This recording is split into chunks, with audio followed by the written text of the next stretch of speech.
My name's Rod, as you probably know, Rod Bedford. I was 20 years in the Grenadiers, but I'm all right now. But we've been going out taking people on the battlefields since about 1992. And before that, we used to bring all the soldiers over from Sandhurst, where I was obviously instructor from Sandhurst. But where you are now, you're in the old town of Wipers. But most of you know how the war started, didn't you? Go on, tell me. What was it? Some prince in Austria. What was this? Asked you for any advances on that?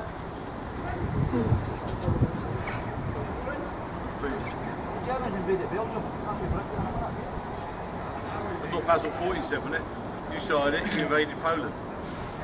So it sounds like most of you probably watched Blackadder goes for. We all say to his little scruffy manservant, Baldrick, if you have any idea how this war started, he'll say, yes sir. Wasn't it some Archduke shot an ostrich because he was hungry? And that's about the bones of it. But it started out from a Franco-Prussian war that was fought a long way from here, down on the Somme, where we'll build tomorrow. And it was in 1870-71. The Germans had already come up with a treaty with the Ottomans to build a railway line from Berlin all the way to Baghdad, down through the river Tigris and down into the Persian Gulf. And it was from there that the German fleet was going to go around the world.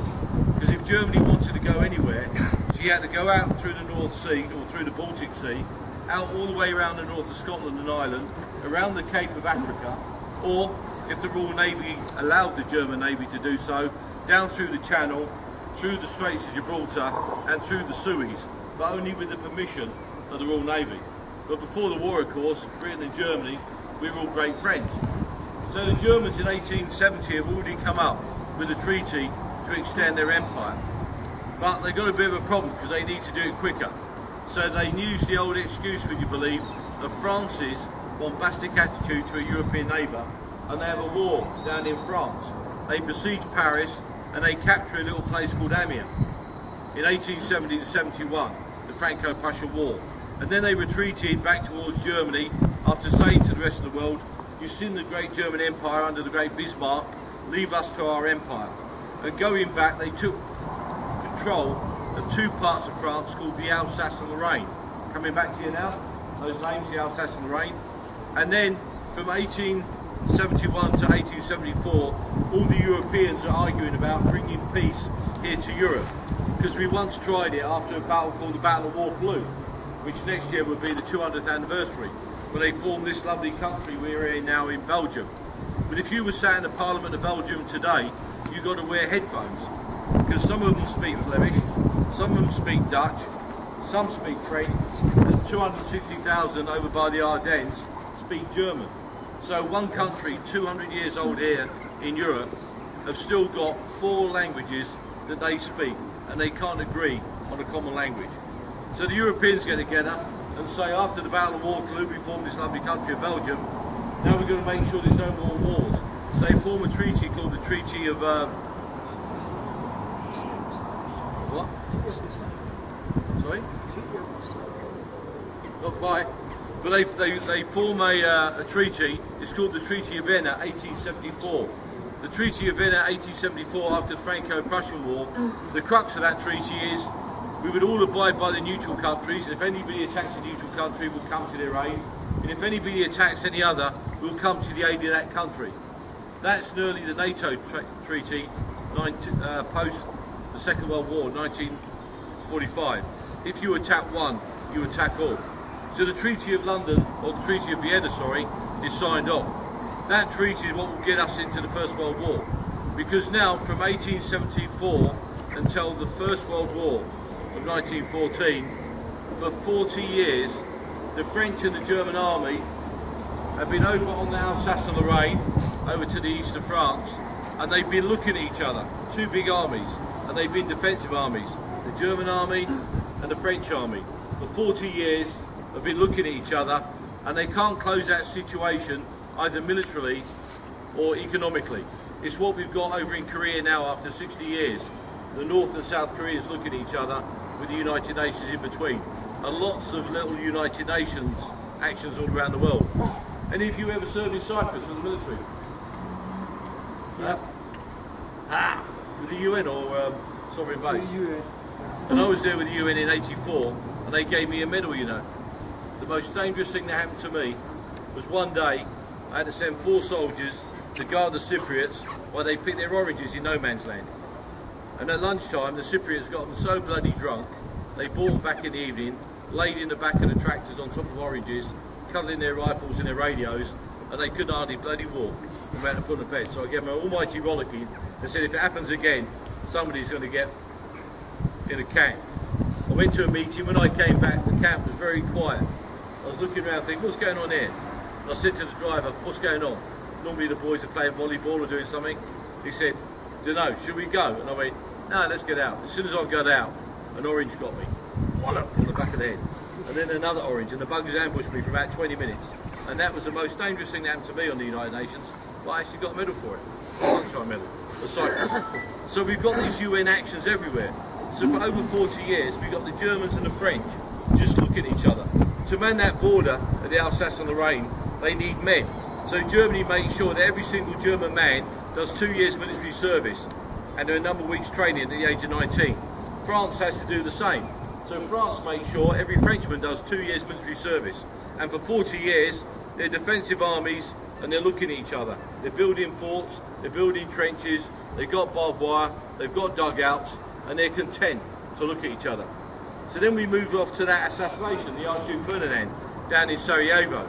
It was the 28th of June of 1914, when the Archduke Ferdinand, on his state visit to Sarajevo, gets assassinated by a young man called Gavrilo Princip.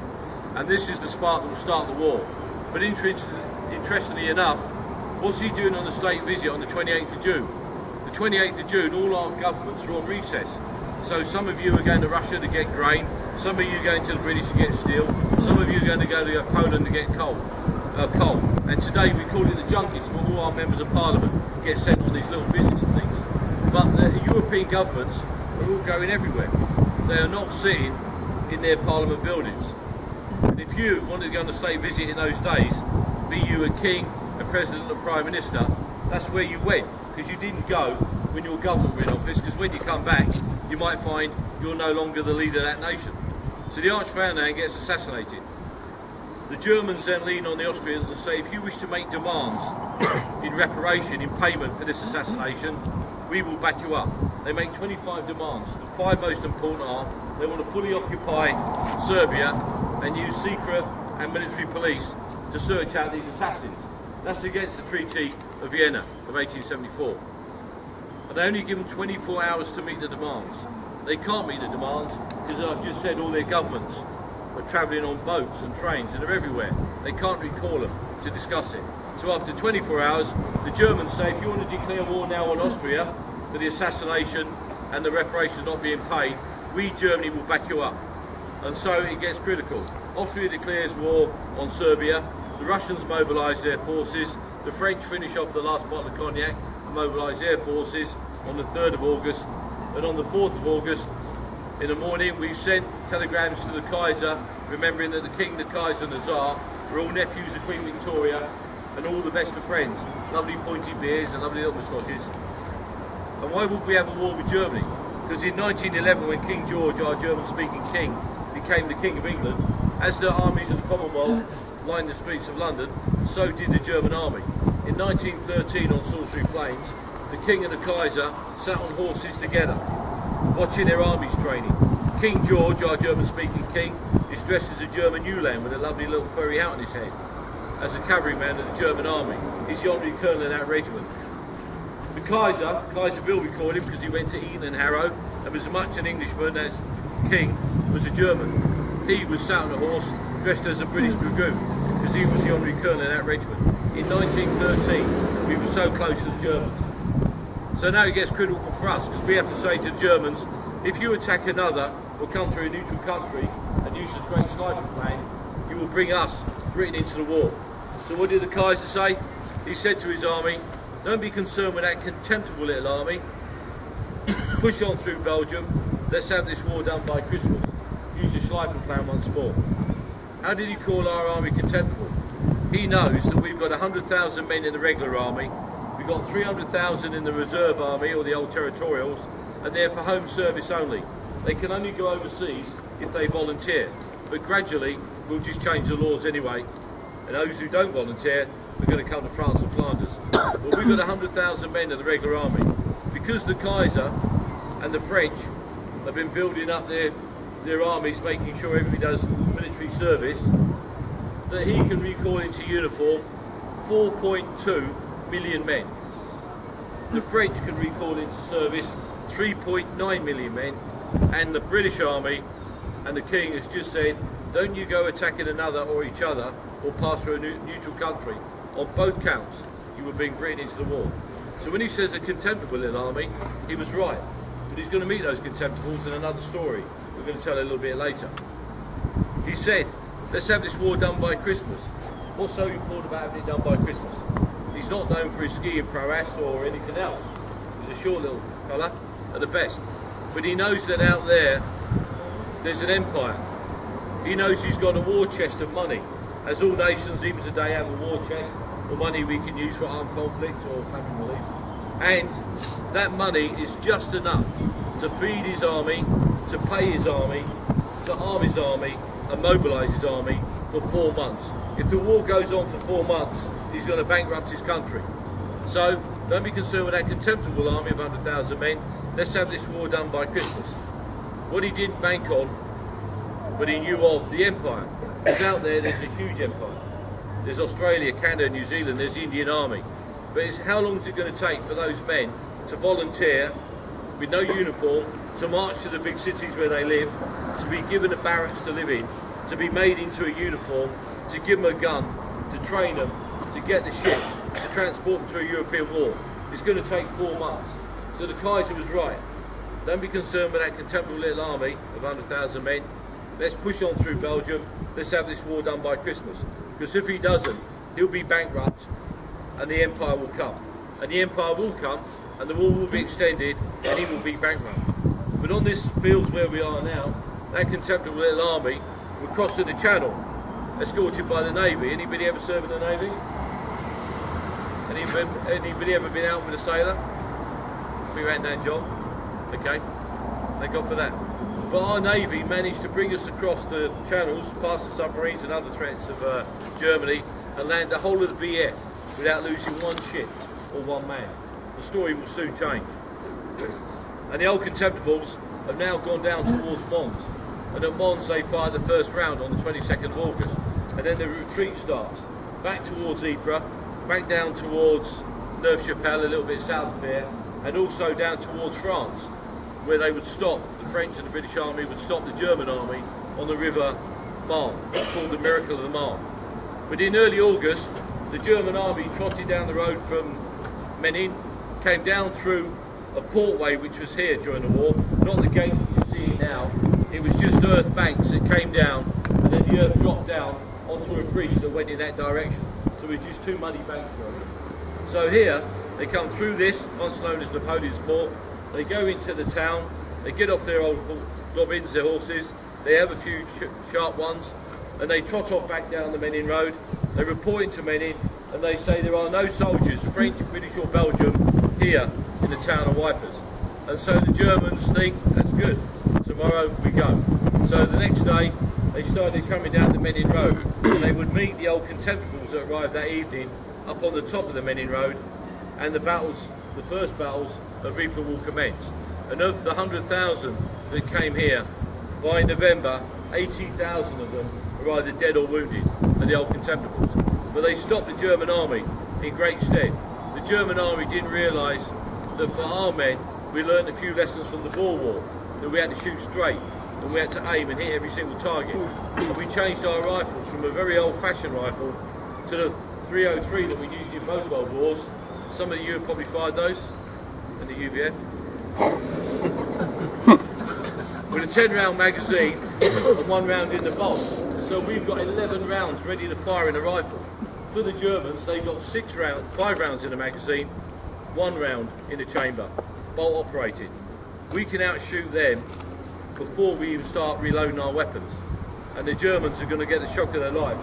They will think we've got many more machine guns than we have. But then the battles are going to continue that we're going to talk about for the next few days. But here in Ypres, this old town, once got its wealth from trading with a little town called Faversham over in Kent. Coming down through the canals, and that part of the lake once went out of the town into a canal which is still there, past where John McCrae wrote his poem, up towards Dixmude where the big Belgium memorial is, and out onto the coast of northern Belgium. And the ships would come down here, and then the barges would go into the cloth hall, and we would bring produce from England.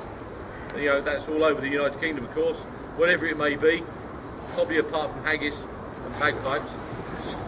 And we'd exchange it by bartering. We would take back linen and cognacs and fine wines and things, and we would exchange by bartering our stocks. The Belgians would then flog it for money, and when it got back to England, they would flog it for money over there, and hey ho, you're going to be a rich person. So this town got its wealth from that. All the streets that you see around the cloth hall used to be canal. So when you see the doors around the cloth hall on ground level, that was where all the produce went into the cloth hall, was bartered, exchanged, back on the boats out again. But by the end of the First World War, we fought around this place for 4.5 years. Some people will tell you that the British generals were so dogged they didn't want to give away the last town of Ypres in Belgium. We didn't really give a flying toot for this little town of Belgium, of Ypres. It wasn't that important to us. What was important to us was the fact that somewhere we had to stand and fight. If we didn't stand and fight here, we go further over towards Dunkirk. If we get too close to Dunkirk, we'll lose the hills of the Kemmelberg that are behind us. Mount Kemmel, Mount Katz, Mount Nora, and Mount Kessel. They guard the railways and the roads that go to Dunkirk. If we lose this town, we lose those hills. We lose those hills, the Germans control all the ports to Dunkirk. They've got Ostend and Zeebrugge in the north. If they capture Dunkirk, they're 30 kilometres from Calais, and they're about 45 kilometres from Boulogne, and we can lose our main ports. So we had to stand and fight here at Ypres, and we will for 4.5 years. There's many battles in the First World War. We have the Battle of the Somme, from the 1st of July to November, the second Battle of the Somme in 1918. We've got the Battle of Neuve-Chapelle, we've got Loos, we've got Mazingarbe, we've got the Battle of Arras, the French have got Vimy and the Chamonix Dam, the Germans have got, the Americans got Saint Mihiel, and the Meuse gone. There's many battles, but there is no battle bloodier or longer in the First World War than this old town of Wipers, as it got known. By the end of the war, all this town was blown to asunder. If you rode a horse through that Menin Gate in the First World War, there were no houses anywhere in this town. It'd gone. The cloth hall was just a shadow. It stuck out in the mud. The great church at the back had long gone. And if you went along the road as you passed into the square on a horse in 1918, you could look from one end of the town to the other and you could see the fields beyond. There were no buildings here. If you stood up here in 1918 and looked in that direction out towards Passchendaele, all you would see for nearly 6 miles where the hills start to raise up on the hills of Passchendaele or the ridge of Passchendaele, all you would see is shell holes, dead horses, temporary cemeteries, bombed out aircraft, smashed up tanks and little cemeteries everywhere. It would look like the moon out there for as far as you could see. You would see not one house, not one tree, not one road. The only way you travelled out across that broken ground was on a wooden board road made out of railway sleepers or on duck boards. This place looked like the moon for as far as you could see. Nearly all our men that came here to the old town of Wipers came through to a place called Poppering behind us, known as Old Pops. They came into the town of Old Wipers, saw what was left of it, and then went out through this port up to the traffic lights just in front of us, remembering there were no traffic lights there, it was just mud. They went straight on to Passchendaele, they turned right to go up the Menin Road, or they turned left to go down to the canals near Dixmude. Of all our men that fought in the First World War, 1,250 would be killed here in France and Flanders. Others died in Gallipoli, of course, Bashir in Jerusalem, and the battles down there. But the majority of our men died on the Western Front. Here around Ypres, they say of our 1.25 million men that died, nearly 500,000 of them, 500,000 died somewhere in this salient. At the end of the war, we had over 500,000 men with no known grave on some of the memorials we're going to see. And we had to mark there past it. Because if you go back to a little place called Agincourt, anybody ever been there? Do you guys know why we do this with our fingers? Yeah, no one? If you were in America and somebody cut you up, you'd give them one finger, wouldn't you? They call it the bird. In France, of course, they don't call it the bird, they're a little bit more polite. They call it the doigt d'honneur, that's the finger of honour. But we give two fingers, don't we? The reason we give two fingers is because on the Battle of Agincourt, not far from here, the French lost 7,500 men because the English archers had the longbow and we could fire it very, very quickly against the crossbows. And we took down 7,500 men against 170 of the English. And in those days, of course, it was England and Wales combined as England. But before they went on to the battle, the English archers learned the trick to stand in front of the French and put their fingers up to them and go. And at the end of the day, and if that was the battle line, and you're the French and you're the English, remember that English army in those days would have everybody from all over the United Kingdom in it, you would then part and go back to your camps. And then the next day you met again. So when you went off the battlefield, the English archers would stand again in front of the French and two fingers up to them and go. Because if ever they captured an English archer with his big strong shoulders and his calluses on his fingers, before they gave him back to us, to their soldiers, they would chop their fingers off. So they couldn't draw a bow ever again. But if you go to Agincourt, there's no cemetery there for the English or anybody else that died there. There's a big mound where they buried the 7,500 Frenchmen, where we scattered the ashes. We put our men on funeral pyres and then scattered the ashes. And King Harry said, we do this so the French may never desecrate our dead. If you go to Waterloo, only about 2 hours from here, at Waterloo 100,000 men of all nations died that day in 1815. And there's no cemeteries there. The good and the great were buried in the churchyards up and down around the country. But the common soldier was buried in unmarked graves. So there's no cemeteries there, but a lot of men died. If you go down to the veldlands of South Africa and the like, you'll find little stone cairns about the place. If you died in Pretoria or in a big hospital, you got buried in a churchyard.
They should grow low as we that are left grow.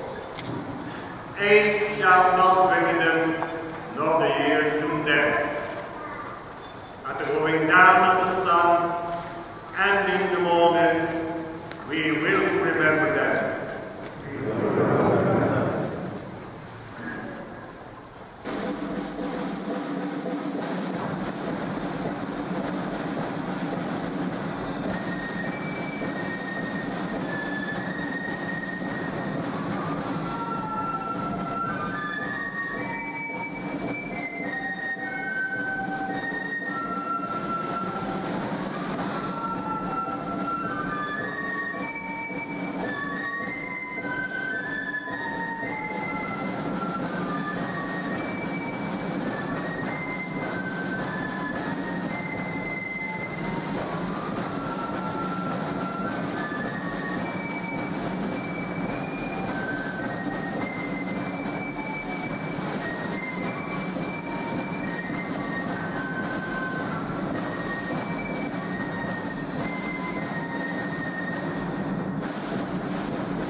but 13 players have joined up with Geordie McRae's battalion.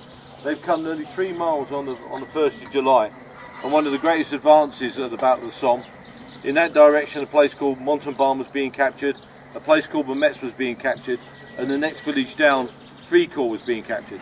And this village was captured by Geordie McRae's battalion, who were then eating German sausages off the braziers and drinking German coffee, and they were having a good breakfast. Unfortunately for the Germans, we mentioned yesterday that they've been used to being a defensive army, looking at the French for nearly 40 years, and every regiment stayed in the same sector, but every trench taken would be counter-attacked, for which they continuously rehearsed. So what the Germans would do, if they got very much pushed, like my hands, they would allow you to come into it. And as you come into it, you were thinking you were doing very well. But then other men would come up behind you, called Fluis defence. They would cut you off from behind, and then they would close the gap on you, eventually kill or capture you. So for Geordie McRae's battalion, they got way forward, nearly 3 kilometres into this village, and now they're on their own. Because to the right, Fricourt's been caught, it's been captured, but the high hill between hasn't. And on the left, nor they've been captured. And then they put the squeeze on, and then they started to push his battalion back. So by the end of the day, they're beyond the ridge again, halfway between that ridge and the mine crater that we're going to go and see. But this is the day, the 1st of July 1916, with 100,000 men going over the top. There's 60,000 casualties, of which 20,000 are dead, in just one day, that we'll talk about later. But you guys know the tune, The Hearts of Glory, and that lovely song? Earlier this year, I don't know if I mentioned it yesterday, there were a whole bunch of supporters here, and they have a big tent here on the 1st of July, and it's a big day in this village. And the guy who wrote the song was here. The band, the Royal Regiment of Scotland Lowland Band, who's a brass band, not a pipe band, they formed up round the corner, marched around here past all these people who were cheering and clapping, of course, because they didn't know they were going to come, because they were here for the 1st of July service at Chetval and the German service in the evening. But they, being from Scotland and being the Royal Regiment of Scotland Lowland Band, they obviously wanted to be here because this is equally important to them. And they came here and everybody gathered round, they played a few tunes, and then they called the guy out who wrote the song. And they said to him, we're going to give you a gift today, and we're going to play a tune that you might know. And they started to play, but to a brass band, Hearts of Glory. That tune has now been registered and accepted as a British military marching tune now. And this year was the first time it was played, first at Chetval on the 1st of July, and secondly here. And the guy who heard his tune being played, he was sobbing like a baby. His brother had to cuddle him. He was shot to bits, as you can imagine. But then they gave him the music score with his name on there as the composer, and then the guy who wrote it. And now it's his gift, and they said all the royalties that come from that, when the military play it, he gets. And they said to him, but when you get to your first £1,000,000, please remember the Royal Regiment of Scotland, the Lowland Band, that's put this to military music. So now you'll hear that on tattoos and things like that. So it's going to be a great tune. I wouldn't be surprised if it's not played by the mass bands at Edinburgh Tattoo this year, because that's what they're trying to get done. But this is the great Geordie McRae's battalion, part of the 34th Division. The checkerboard at the bottom is their division emblem.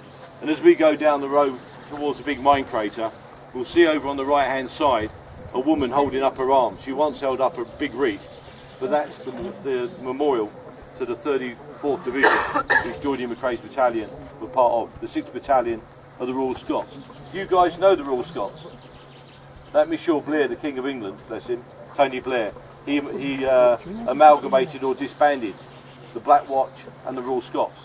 And you fellas know better than I that the Black Watch are Highlanders, so they wear kilts, and the Royal Scots are Lowlanders, so they wear trews. But the Black Watch will tell you that they're Pontius Pilate's bodyguards. They're so old. The Royal Scots, who were the oldest regiment in the British Army by warrant, the first regiment in the British Army, the oldest regiment, the Royal Scots, they say they line the streets for the crucifixion, because they're so old. Famous old regiment, the Royal Scots. But if you want to have a look at it and look at these marker boards, it was only when this memorial went up, that the French realised that they didn't have a memorial for their war dead. It's only a tiny little village, so they put that little stone cairn up at the same time and recorded the village's war dead on it. Before that, there was no memorial here for the French. And the French suddenly thought, bloody hell, how come we've got this big memorial here for the men from Scotland, but nothing for our own village? So that shamed them into doing something for their men.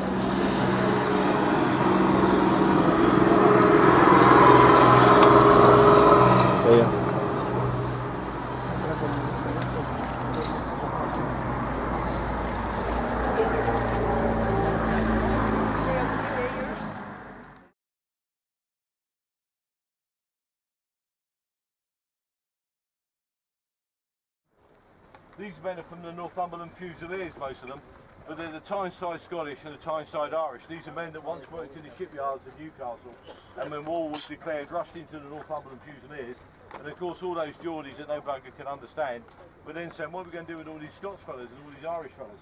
So instead of keeping them mixed in battalions, they separated them. So the Tyneside Scottish and the Tyneside Irish.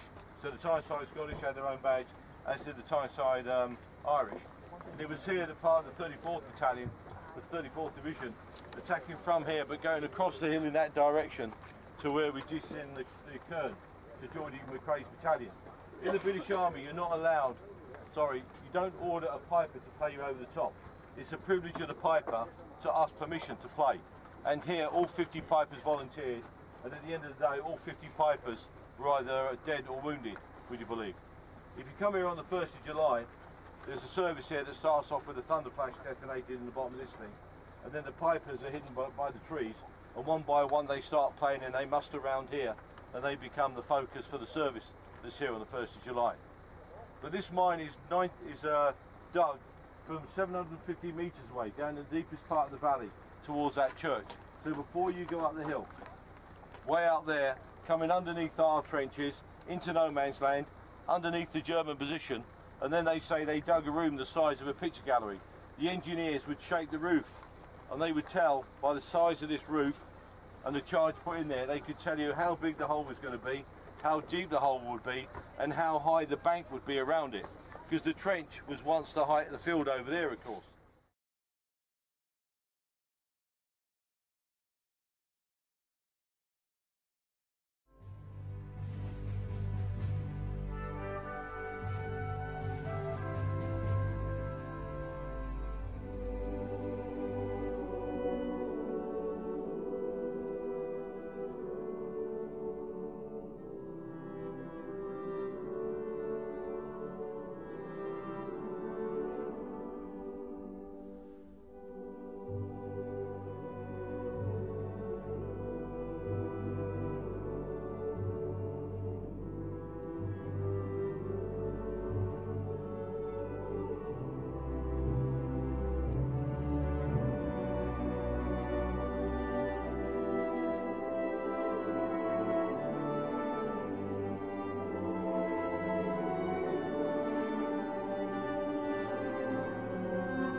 a soldier.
Just a day, another day, beneath the Belgian sun, past grave on grave, row upon row, until I see the name John Condon,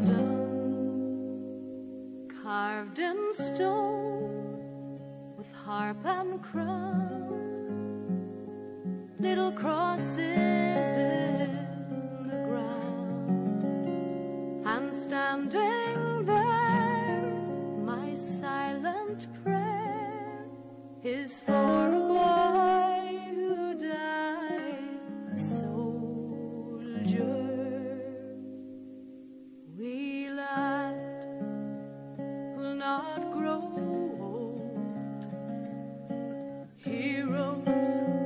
that don't come home. Here they lie in Belgian fields and Picardy, just a recruit in soldier's boots from Ireland's shores to here. This living hell, this polka pen, where young men die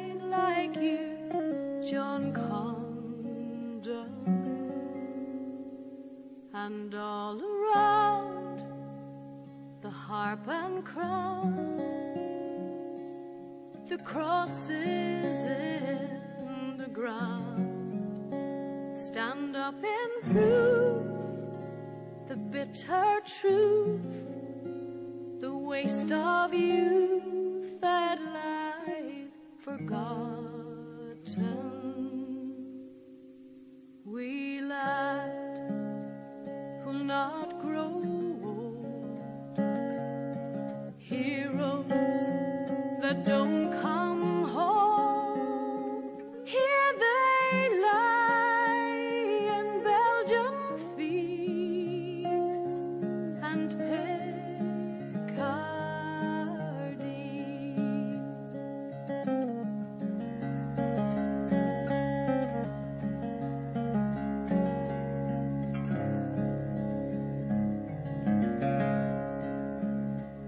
Now tell me, John, before I go on, what did you come here for?